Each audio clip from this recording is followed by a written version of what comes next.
Good morning students.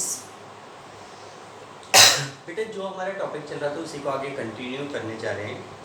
तो देखो कल हम लोगों ने पढ़ा था accounting treatment of reserves, accumulated profit, losses in case of retirement of A partner. अगर किसी भी पार्टनरशिप फर्म में किसी भी वजह से कोई पार्टनर रिटायरमेंट लेता है, कोई पार्टनर फर्म को छोड़कर जाता है, तो उस समय रिजर्व का, प्रॉफिट और लॉस का और जितने भी एक्यूमुलेटेड लॉसेस या फिक्टिशियस एसेट्स है उनका अकाउंटिंग ट्रीटमेंट क्या होता है, ये हमने पढ़ा। ठीक, अब इसके बाद हम लोग एक नेक्स्ट टॉपिक के ऊपर मूव करते हैं जो मैंने आपको प्रीवियसली छुड़वाया था, that was revaluation of assets and liability in case of retirement of A partner. किसी भी पार्टनर के रिटायरमेंट की सिचुएशन में एसेट्स और लायबिलिटीज का रिवैल्यूएशन करना। देखो जैसे आप लोगों को पता है कि जब किसी पार्टनरशिप फर्म का रिकंस्टिट्यूशन होता है, चाहे वो एडमिशन की वजह से हो, रिटायरमेंट की वजह से हो, डेथ की वजह से हो, रेशियो चेंज होने की वजह से हो, कोई भी कंडीशन, तो उस समय जो जनरली पार्टनर्स होते हैं they decide to revaluate their assets and liability. जैसे आप लोगों ने एडमिशन वाले चैप्टर में पढ़ा था कि जब किसी पार्टनरशिप फर्म में कोई भी नया पार्टनर एडमिट होता है तो उस समय सभी पार्टनर मिलकर डिसाइड करते हैं कि हम अपनी एसेट्स और लायबिलिटीज को रिवैल्यूएट करें। इसका कारण है, आप लोगों को पता है कि हिस्टोरिकल कॉस्ट प्रिंसिपल के अकॉर्डिंग हम लोग अपनी बुक्स ऑफ अकाउंट में एसेट्स को उसके हिस्टोरिकल प्राइस के ऊपर रिप्रेजेंट करते हैं, जबकि आज की डेट में एसेट्स का मार्केट प्राइस हिस्टोरिकल प्राइस से डिफरेंट होता है।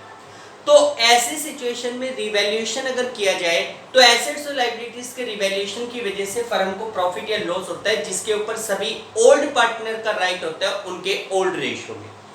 इसलिए जब भी किसी पार्टनरशिप फर्म का रिकंस्टिट्यूशन किया जाता है, चाहे वो किसी भी वजह से हो, तो उस समय एसेट्स और लायबिलिटीज का दोबारा से रिवैल्यूएशन किया जाता है और रिवैल्यूएशन की वजह से होने वाले प्रॉफिट और लॉस को सभी ओल्ड पार्टनर में ओल्ड रेशियो में डिस्ट्रीब्यूट किया जाता है। सेम बात रिटायरमेंट के केस में अप्लाई होगी और यही बात आगे जाकर डेथ वाले टॉपिक के ऊपर भी अप्लाई होगी। देखो जब किसी पार्टनरशिप फर्म में कोई भी पार्टनर रिटायरमेंट लेता है, कोई भी पार्टनर अगर किसी भी वजह से पार्टनरशिप फर्म को छोड़कर जाता है, तो in that case there is a requirement to have a accounting treatment of revaluation of assets and liability. यानी कि सभी पार्टनर अपनी एसेट्स और लायबिलिटीज का रिवैल्यूएशन करते हैं। रिवैल्यूएशन उसी तरीके से होगा जैसा प्रीवियस चैप्टर में होता है। अगर हम लोग क्या करते हैं, एसेट्स और लायबिलिटीज के रिवैल्यूएशन के लिए एक अकाउंट बनाएंगे जिसका नाम होगा रिवैल्यूएशन अकाउंट। पिछले चैप्टर की तरह ही इस चैप्टर में भी रिवैल्यूएशन में केवल एसेट्स और लायबिलिटीज के प्राइस में जो चेंजेस हो रहे हैं उन चेंजेस को दिखाना है। अगर कोई भी प्रॉफिट होता है तो वो क्रेडिट साइड में। अब आपको पता है प्रॉफिट दो वजह से होता है, एसेट्स के प्राइस इंक्रीज होने की वजह से या लायबिलिटी के प्राइस डिक्रीज होने की वजह से, और लॉस होता है तो डेबिट साइड में जो दो वजह से हो सकता है, किसी भी एसेट्स के प्राइस रिड्यूस होने की वजह से या लायबिलिटी के प्राइस इंक्रीज होने की वजह से। एसेट्स और लायबिलिटीज के प्राइसेस में जो चेंजेस हो रहे हैं उन चेंजेस की वजह से होने वाले प्रॉफिट और लॉस को सभी ओल्ड पार्टनर में इंक्लूडिंग द रिटायरिंग वन, सभी ओल्ड पार्टनर में ओल्ड रेशियो में बांटना है। अगर ये साइड जाता है तो फर्म को प्रॉफिट है जो इधर बटेगा, और डेबिट साइड जाता है तो लॉस है इधर बटेगा। रिवैल्यूएशन का पैटर्न सेम रहेगा हर एक चैप्टर में, क्लियर? ठीक, तो देखो रिवैल्यूएशन से रिलेटेड आगे क्वेश्चंस आएंगे। इलस्ट्रेशन 26 सिंपल से क्वेश्चन दिए हुए आप लोग खुद करके देखेंगे, ठीक है। रिवैल्यूएशन से रिलेटेड आगे हम लोग क्वेश्चंस करवाएंगे, तो सारे क्वेश्चन उसी पैटर्न के ऊपर चलेंगे, ठीक। तो चलो रिवैल्यूएशन से रिलेटेड क्वेश्चन करके देखेंगे आज। इसी के साथ साथ मैं आपको एक टॉपिक और लेके चल रहा हूँ, ठीक है। देखो रिवैल्यूएशन के बाद रिवैल्यूएशन का टॉपिक बता दिया, इलस्ट्रेशन 30 तक मैंने आपको कल करवाया था। इलस्ट्रेशन 30 के बाद हमारे पास एक नेक्स्ट जो टॉपिक आता है दैट इज पेमेंट या अमाउंट या payment due to retiring partner. देखो रिवैल्यूएशन के क्वेश्चन तो अभी हम लोग करेंगे, लेकिन सीधा हम डायरेक्टली बड़े क्वेश्चंस के ऊपर आ रहे हैं। तो उसी में एक टॉपिक आएगा सेटलमेंट ऑफ अमाउंट या payment due to retiring partner. Settlement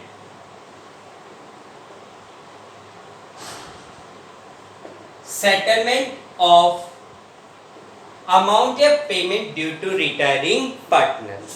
देखो, रिटायरिंग पार्टनर को दिए जाने वाले अमाउंट या पेमेंट की सेटलमेंट, इसका मतलब क्या हुआ? देखो, इसका मतलब ये हुआ कि जब एक पार्टनरशिप फर्म में कोई भी पार्टनर रिटायरमेंट लेता है तो उस रिटायरिंग पार्टनर को दिए जाने वाले अमाउंट को आप लोग कैसे सेटल करोगे? देखो, सीधी सी बात है भाई, मान लो मैंने कहा कि एक पार्टनरशिप फर्म में 3 पार्टनर है एक्स वाई जेड। किसी वजह से एक्स इस पार्टनरशिप फर्म को छोड़कर जाना चाहते हैं, it means x is retiring from the firm, x firm से रिटायरमेंट ले रहे हैं। अब अगर एक्स फर्म से रिटायरमेंट लेगा तो ऐसा तो है नहीं कि केवल वो पार्टनर्स को ये कह देगा कि भाई मैं फर्म को छोड़कर जा रहा हूँ, खाली हाथ फर्म में से चला जाएगा। नहीं, कोई भी पार्टनर रिटायरमेंट लेने से पहले उस फर्म में अपना जितना भी हिसाब किताब बनता है उसको पूरी तरीके से सेटल करके जाएगा। ठीक है, अब आप देखो, एक्सिस फर्म का पार्टनर है, उसने फर्म में कैपिटल लगा रखी होगी, प्लस में रिजर्व वगैरह में भी उसका हिस्सा बनेगा, प्लस में रिवैल्यूएशन के प्रॉफिट या लॉस में भी उसका हिस्सा बनेगा, प्लस में जितना भी गुडविल है उसमें भी उसका हिस्सा बनेगा। मान लो सारी एडजस्टमेंट करने के बाद ये पता चलता है कि आज की डेट में हमें एक्स को 7 लाख रुपीस की पेमेंट करनी है।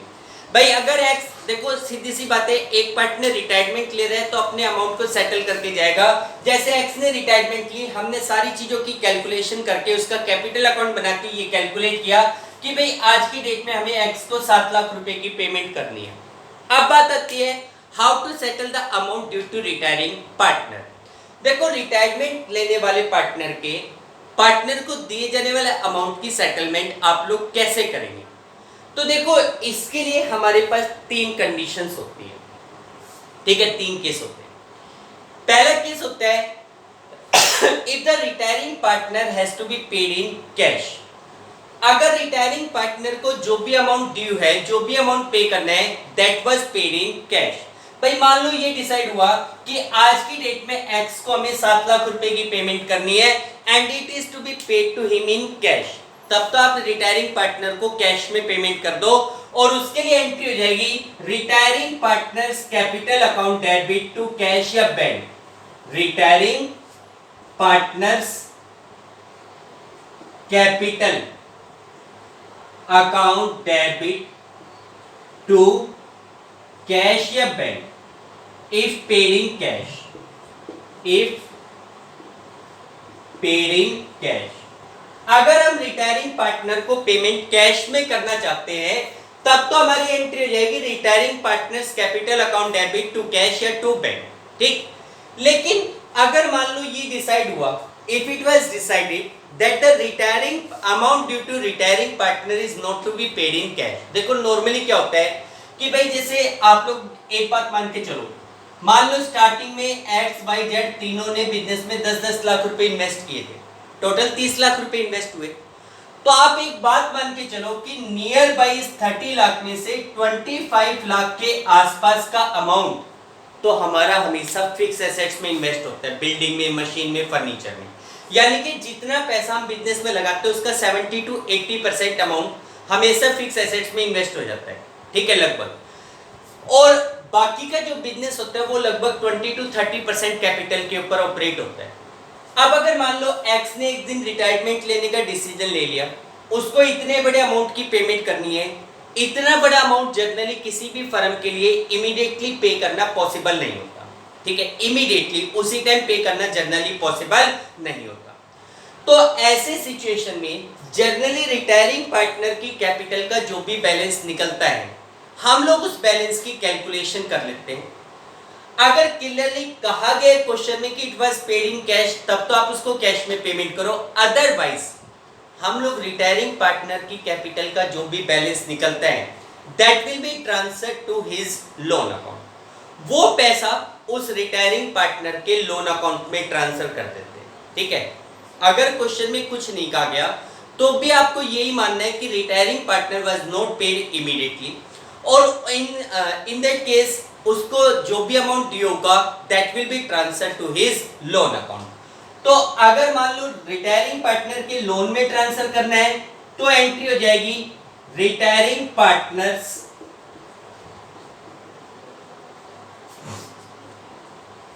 Capital account debit to retiring partner loan account. Retiring partners capital account debit to retiring partner loan account. अगर मान लो रिटायरिंग पार्टनर की कैपिटल की पेमेंट इमीडिएटली ना की जाए तो it will be transfer to retiring partner loan account. ये सेकंड केस है। और थर्ड केस होता है, देखो कई बार सेटलमेंट इस प्रकार का होता है कि भाई 7 लाख की पेमेंट आप लोगों को करनी है, भाई रिटायरिंग पार्टनर को 7 लाख रुपए देने, 2 लाख रुपए कैश में ले लो, बाकी के जो बच गए 5 लाख उसको आप लोन में ट्रांसफर कर लो। तो जो अमाउंट कैश में देना है वो कैश में दे दो, बाकी का पैसा उसके लोन अकाउंट में ट्रांसफर हो जाएगा। केवल ये चीज ध्यान रखो। क्लियर बेटा? अब देखो हम डायरेक्टली एक बड़े क्वेश्चंस के ऊपर आते हैं। एग्जाम में जो 6 to 8 मार्क्स का क्वेश्चन आता है डायरेक्टली वही क्वेश्चन दिए गए, सेम जो एडमिशन वाला चैप्टर था उसी की तरह सारे ट्रीटमेंट करने, रिजर्व का, गुडविल का, आपके पास रिवैल्यूएशन का, सारा ट्रीटमेंट उसी तरीके से करना है। तो देखिए एक इलस्ट्रेशन दिया हुआ है आपकी बुक में। पहले तो एक 31 छोटा सा क्वेश्चन दिया हुआ है, पहले मैं आपको डायरेक्टली एक बड़ा क्वेश्चन करवा रहा हूँ, इलस्ट्रेशन 32, ठीक है, फिर उसके बाद सारे कॉन्सेप्ट क्लियर हो जाएंगे। देखो इलस्ट्रेशन 32 को रीड कीजिए। पहले क्वेश्चन में क्या कह रहा है कि भाई A, B and C were partner sharing profit and loss in the ratio 5:3:2। एक फर्म में 3 पार्टनर है ए, बी, सी, तीनों का रेशियो 5:3:2 है। Their balance sheet as at 1 April 2018 was as follow. उनकी बैलेंस शीट आपके सामने गिवन है, ठीक है। अब नीचे कह रहे हैं कि C retires on the about date and the partners agreed that. C firm को छोड़कर जा रहा है और ये कुछ बातें डिसाइड हो रही है। अब आपसे लास्ट में कह रहे हैं पास journal entry, prepaid revaluation account, capital account and the balance sheet of new firm. सारी चीजें इस क्वेश्चन में आपसे पूछ ली गई है। भाई आपसे जर्नल भी पूछ ली गई है, आपसे रिवैल्यूएशन भी पूछ लिया गया है, आपसे कैपिटल अकाउंट भी, आपसे बैलेंस शीट भी, ठीक। तो प्रीवियस चैप्टर में जैसा कि मैंने बताया था कि जर्नल सबसे लास्ट में कर लिया करो, ठीक है, क्योंकि अकाउंट देख के जर्नल बनाना बहुत आसान हो जाएगा। तो देखिए पहले तो हम लोग इस क्वेश्चन में नेसेसरी अकाउंट्स बनाते हैं। इलस्ट्रेशन नंबर 32 में सबसे पहले रिवैल्यूएशन अकाउंट,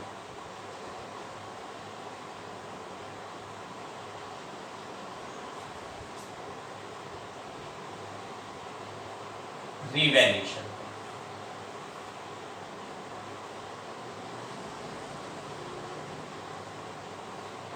फॉर्मेट आपको पता ही है, particulars, amount,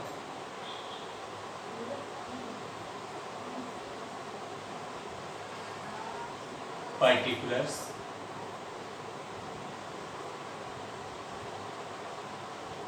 amount, particular amount, particular amount, ठीक।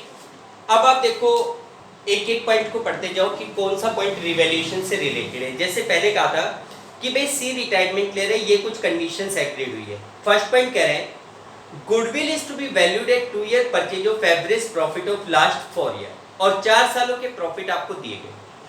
अब इन प्रॉफिट की सहायता से आप लोग क्या निकालेंगे, गुडविल। लेकिन गुडविल के लिए तो आपको पता है कि एडजस्टमेंट एंट्री करते हैं, गेनर टू सैक्रिफाइसर, उसका रिवैल्यूएशन से कोई लेना देना नहीं, उसका ट्रीटमेंट कहाँ पे होगा, कैपिटल अकाउंट में। तो फिलहाल रिवैल्यूएशन में दिखाने की जरूरत नहीं है, छोड़ दो। इसके बाद कहता है कि 5% provision for doubtful debts to be made on debtors.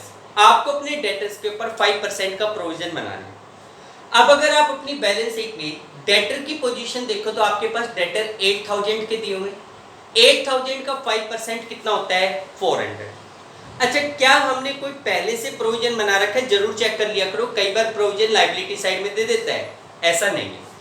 8000 के ऊपर 5% 400 का प्रोविजन बनाओगे, that is a loss revaluation के डेबिट साइड में। To provision for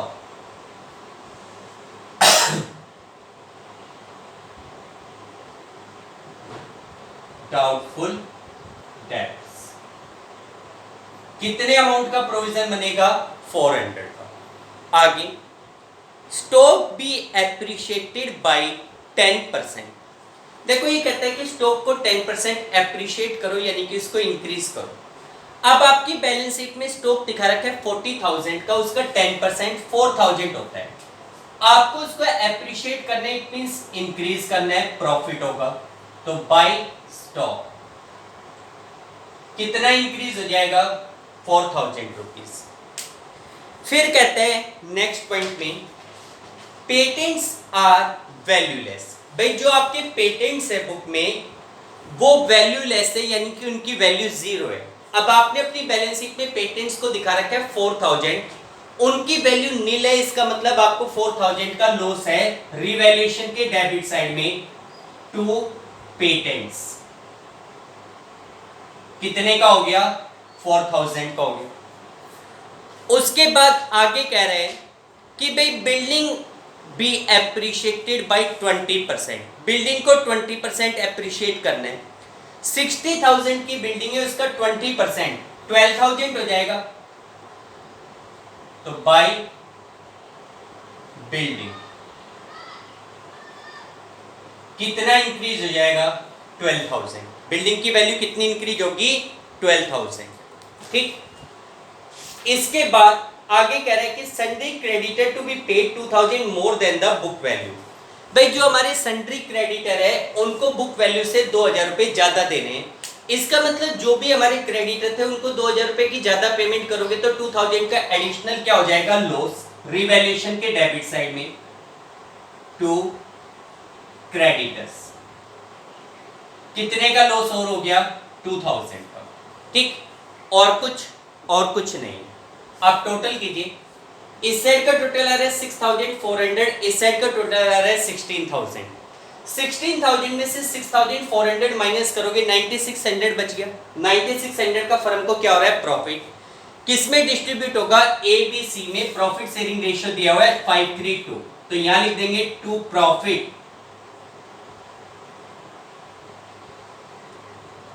transfer to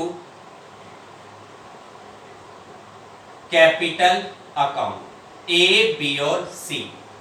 9,600 को डिस्ट्रीब्यूट करोगे 5:3:2 में 4,800, 2,880, 1,920, total 9,600।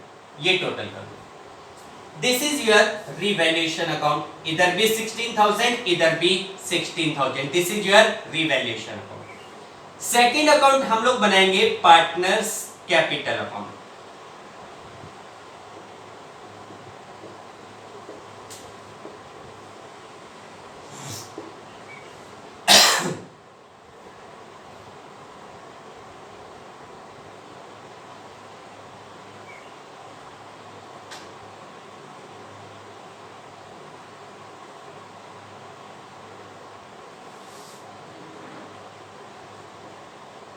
particulars A, B, C, particulars A, B, C। बेटा सेम पैटर्न है जो आपने प्रीवियस चैप्टर में किया। सबसे पहले बैलेंस शीट से आ जाइए। तो बैलेंस शीट में सबसे पहले कैपिटल का बैलेंस आपको दिया हुआ है, तो यहां पे लिखेंगे by balance brought down. Is capital account balance is 50,000। B का बैलेंस आपके पास है 35,000 का। C is capital account balance is 25,000। तीनों की कैपिटल का बैलेंस दिखा दिया। अब आपको प्रोसेस पता है, सबसे पहले हम लोग बैलेंस शीट के आइटम को खत्म करते हैं। तो चेक करो बैलेंस शीट में कौन कौन से आइटम है जो कैपिटल अकाउंट में जाने। सबसे पहले लायबिलिटी साइड में क्रेडिटर है, कुछ नहीं। प्रोविडेंट फंड, बार बार बता चुका हूं, provident fund is a liability not a reserve, it will not be distributed. Reserve fund 6,000 का रिजर्व फंड है, तीनों पार्टनर में डिस्ट्रीब्यूट कर दो। तो यहां पे बाय रिजर्व फंड 5:3:2 में, तो 3,000, 1,800 एंड 1,200। ठीक। उसके बाद आगे दिया हुआ है वर्कमैन कंपनसेशन रिजर्व 2000 का, इसके रिगार्डिंग देख लो कोई क्लेम तो नहीं है, नहीं है, तो पूरे का पूरा 2000 का रिजर्व डिस्ट्रीब्यूट हो जाएगा। तो बाय वर्कमैन कंपनसेशन रिजर्व 532 में 1000, 600 एंड 400 ये रिजर्व डिस्ट्रीब्यूट हो गया। इसके बाद वर्कमैन कंपनसेशन रिजर्व के बाद और कुछ आइटम, लायबिलिटी साइड तो है नहीं, एसेट साइड में जाओ, cash, debtor, stock, furniture, patents, building, ये सारी तो है फिक्स एसेट्स और करंट एसेट्स। एक गुडविल दे रखी है बैलेंस शीट में, इसके बारे में तो आपको ऑलरेडी पता है कि अगर बैलेंस शीट की एसेट साइड में कोई गुडविल का बैलेंस दे रखा हो तो that is to be distributed among old partner in their old ratio. Entry goodwill का होता है डेबिट बैलेंस, उसे तो करना है क्रेडिट, और कैपिटल को debit, partners capital account debit to goodwill, तो यहां पे लिखा जाएगा टू गुडविल। कितनी गुडविल है बेटा? 6000, 532 में 3000, 1800 और 1200। ठीक, अब आपने देखा कि बैलेंस शीट के सारे आइटम आप रिकॉर्ड कर चुके हैं। बैलेंस शीट के बाद आप किस पे आएंगे? रिवैल्यूएशन पे। प्रॉफिट था, रिवैल्यूएशन अकाउंट हो रहा है डेबिट, कैपिटल अकाउंट क्रेडिट, तो कैपिटल अकाउंट के क्रेडिट साइड में बाय रिवैल्यूएशन अकाउंट 4800, 2880, 1920, ये रिवैल्यूएशन का प्रॉफिट हो गया। ठीक, रिवैल्यूएशन का होने के बाद अब आ जाओ नीचे एडजस्टमेंट में। तो देखो इसमें कहा गया था कि सी रिटायरमेंट ले रहे हैं। फर्स्ट पॉइंट में कह रहा है कि गुडविल का वैल्यूएशन करना है 2 year purchase of average profit पे। अब आपको पता है अच्छी तरीके से कि जब किसी पार्टनरशिप फर्म में कोई पार्टनर रिटायरमेंट लेता है तो हमें उस रिटायरिंग पार्टनर को गुडविल में कुछ हिस्सा देना पड़ता है और उसे उसके हिस्से का भुगतान बाकी के पार्टनर्स के द्वारा दिया जाता है उनके गेनिंग रेशियो में। तो वर्किंग नोट में गुडविल का ट्रीटमेंट करने के लिए पहले तो गुडविल निकालो। Working note number 1, calculation of goodwill. पहले आपने निकाला एवरेज प्रॉफिट। अब एवरेज प्रॉफिट कैसे निकालते हैं? चारों साल के जो प्रॉफिट दिए गए उनका टोटल डिवाइडेड बाय 4। तो मैं डायरेक्ट कर रहा हूं बेटा, 4 इयर्स के प्रॉफिट का टोटल कितना आएगा? 14,400 प्लस 20 34 माइनस 10 24 प्लस में 15 39 प्लस में 1000, यानी कि चारों साल के प्रॉफिट का टोटल करके देख लो 40,000 आ रहा है। करके देख लेना, चारों साल के प्रॉफिट का टोटल करोगे 40,000 डिवाइडेड बाय 4, तो एवरेज प्रॉफिट तो आपके पास आ गया 10,000। गुडविल कैसे निकालनी है? 2 year purchase of average profit, तो गुडविल हो गई एवरेज प्रॉफिट इनटू में number of year purchase. Average profit है आपके पास 10,000, नंबर ऑफ ईयर परचेज दिया हुआ है 2, तो यहां से 20,000 गुडविल आ गई। लेकिन किसकी गुडविल? फर्म की। हमें ये गुडविल नहीं चाहिए, हमें तो इस गुडविल में ये चाहिए कि कौन पार्टनर कितना सैक्रिफाइस और कौन पार्टनर कितना गेन कर रहे हैं। तो वर्किंग नोट नंबर 2 में पार्टनर्स का क्या चाहिए? Gaining ratio. अब अगर आप इस क्वेश्चन में देखो, ओल्ड रेशियो एबीसी का 532 था, कौन रिटायरमेंट ले रहे? सी। क्या न्यू रेशियो के बारे में या किसी भी प्रकार के गेन के बारे में कुछ भी कह रखा है? नहीं कह रखा। तो मैंने ऐसे सिचुएशन में आप लोगों को ऑलरेडी बता रखा है कि जो पार्टनर रिटायरमेंट ले उसका हिस्सा हटा दो। 5:3 will be the new ratio and this will be the gaining ratio. तो सीधा लिखेंगे gaining ratio of A and B. A और बी का जो गेनिंग रेशियो है वो 5:3। इट मींस सी को गुडविल में जो पेमेंट मिलेगी वो पैसा ए और बी के द्वारा 5:3 में दिया जाएगा। ठीक है, अब सीधी सी बात है, ए और बी दोनों गेनर हैं, तो उन दोनों को पैसा देना पड़ेगा। और किसको? सी को। तो सी के हिस्से की गुडविल निकाल लो। भाई ये फर्म की गुडविल है 20,000, सी फर्म को छोड़कर जा रहा है, सी को पहले हिस्सा कितना मिलता था? 2/10। तो यहाँ वर्किंग नोट नंबर 3 में लिखो सी शेयर ऑफ गुडविल। हम लिखने को ये भी लिख सकते थे sacrifice made by C in goodwill, एक ही बात है। सी शेयर ऑफ गुडविल भाई टोटल गुडविल है 20,000, सी का फर्म में हिस्सा था 2/10, तो 2/10 के हिसाब से सी के हिस्से की गुडविल 4,000 रुपीज बनती है। अब उसको ये 4,000 रुपीज कौन देंगे, ए और बी, किस रेशियो में, 5:3 में। तो 5:3 के हिसाब से कैलकुलेट कर लो, 4,000 का 5/8 2500 ए देगा, 3/8 1,500 रुपीज बी देगा। एंट्री क्या बनेगी, आप लोगों को पता है ए से पैसा लेना है, ए debit B debit to C, ठीक है। इस एंट्री के हिसाब से सी क्रेडिट हो रहा है, तो क्रेडिट साइड में बाय एज कैपिटल कितना पैसा 2500, बाय बीज कैपिटल कितना पैसा 1500, और यहां पे टू सीज कैपिटल, ए की कैपिटल में से कितना गया 2500, बी की कैपिटल में कितना गया 1500।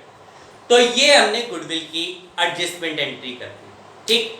और कोई पॉइंट, 5% प्रोविजन नहीं, स्टॉक को एप्रिशिएट करना नहीं, पेटेंट्स नहीं, बिल्डिंग नहीं, क्रेडिटर नहीं, और कोई ऐसा एडजस्टमेंट नहीं है जो हमारे कैपिटल अकाउंट से बिलोंग करता हो, ठीक है बेटा, क्लियर। अब आगे देखो, पिछले चैप्टर में हम लोग आगे क्या करते थे, लास्ट में सभी पार्टनर की कैपिटल का बैलेंस निकाल देते थे, यहाँ लिखते थे टू बैलेंस कैरिड। वो इसलिए निकालते थे क्योंकि नए पार्टनर के एडमिशन के बाद वो सभी फर्म के पार्टनर और वो उस बैलेंस को कंटिन्यू करेंगे। लेकिन यहाँ पे सी नाम का पार्टनर फर्म को छोड़कर जा रहा है, तो उसका बैलेंस नहीं निकालना, बल्कि उसका जो भी बैलेंस निकलता है उसका सेटलमेंट करना है। जैसे आज की डेट में सी का हमारी फर्म में क्या हिसाब किताब निकलता है, टोटल करके देख लो बेटा, 29 30 31 आई थिंक 31,520 आ रहा है, 32 31,000, एक बार टोटल कर, अच्छा सॉरी ये लेस नहीं किया, 32,520 इधर का टोटल, उसमें से 1200 माइनस करोगे तो 31,320, यानी कि आज की डेट में जो सी है वो हमारी फर्म के 31,320 रुपीज मांगता है।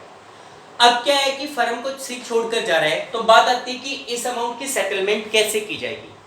तो देखो मैंने आपको बताया कि either the retiring partner will be paid in cash और it will be transfer to his loan account. अब देखो कहीं पर भी इस क्वेश्चन में ये नहीं कहा गया कि C was paid in cash, C को कैश में पेमेंट की जा रही है, तो आप ये मानेंगे कि सी की तरफ जो भी पेमेंट निकलती है that amount will be transfer to C's loan account. तो एंट्री होगी C's capital account debit to C's loan account, तो यहां पे लिखेंगे to C's loan account. C के लोन अकाउंट में कितना पैसा चला जाएगा 31,320, केवल उस पार्टनर का बैलेंस जो रिटायरमेंट लेगा, क्लियर। अच्छा ए और बी फर्म को कंटिन्यू कर रहे हैं, तो उनकी कैपिटल का क्या निकाल लोगे, balance, to balance carried. Total करके बैलेंस निकालो 54 58 58,800 में से 5 चला गया तो 53,300 ए का बैलेंस आ गया। इसी प्रकार बी का बैलेंस निकाल लेना, टोटल करके डिफरेंस ले लेना, तो 36,980 ये बी की कैपिटल का बैलेंस आ गया। टोटल कर लेना बेटा जितना भी आता है, this is your capital account, ये पार्टनर का कैपिटल अकाउंट होगा, ठीक। अब इसके बाद हमसे पूछी गई थी also prepare the balance sheet, भाई बैलेंस शीट और बनाओ, बैलेंस शीट और बना देते नई फर्म की।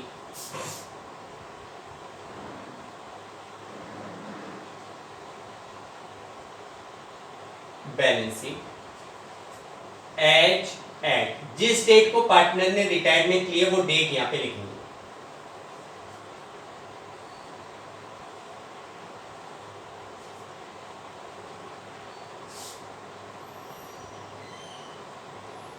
liability amount